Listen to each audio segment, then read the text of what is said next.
নমস্কার, এখন আমরা দাঁড়িয়ে আছি বড়শি ইউথ ক্লাবের পূজা প্রাঙ্গণে।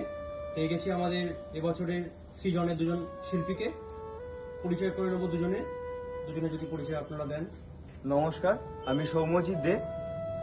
শুভঙ্কর মন্ডল। আচ্ছা, দ্বিতীয় প্রশ্ন, আপনাদের যে এবারে ভাবনা, সেই ভাবনাটা সম্পর্কে আপনারা কি বলতে চান? ভাবনা আমাদের সুরঝঙ্কার।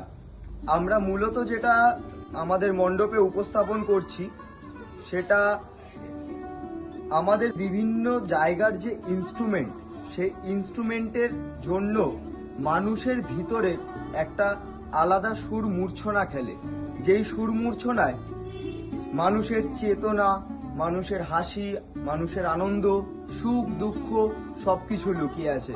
তো তাই আমরা আমাদের মণ্ডপের মধ্যে সেই মানুষের টুকরো টুকরো ইমোশনগুলোকে নিয়ে একটা উপস্থাপনা করার চেষ্টা করেছি। আমাদের প্রতিমাও এখানে সেই জিনিসই উপস্থাপিত হচ্ছে যে অসুরকে বধ করে মা সুরে স্থাপন করছে এবং এই সৃষ্টিকে আবার আন্দোলিত করে তুলছে নতুন তালে। তো আপনাদের কাছে আমাদের আবেদন, আপনারা আসবেন এই মণ্ডপে, এসে আপনারা শারদীয়ার সেই প্রাঙ্গণকে আবার মাতিয়ে তুলবেন আগের মতো। পরের প্রশ্ন আমাদের, আপনার যে এই যে ভাবনা, এটা কতদিনের মধ্যে আপনি সম্পাদন করছেন বা কবে থেকে কাজ শুরু করেছেন আপনি?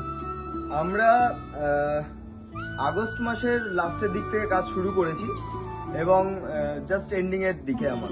আচ্ছা, আর ক্লাব মেম্বারদের থেকে কতটা সহযোগিতা আপনারা পেয়েছেন? ক্লাব মেম্বাররা খুবই সুন্দর আমাদের সঙ্গে সহযোগিতা করেছে প্রত্যেকটা দিক থেকে। আমাদের কোনো রকম অসুবিধা তারা হতে দেয়নি। তো আমরা সত্যিই উপকৃত ক্লাব মেম্বারদের কাছে। আমাদের মণ্ডপে আপনারা যে প্রতিমাটি দেখবেন, সেই প্রতিমাটি সাজিয়ে তুলেছে জয়দেব ভরামি এবং আমাদের আলোকসজ্জায় রয়েছে সুমন পাল।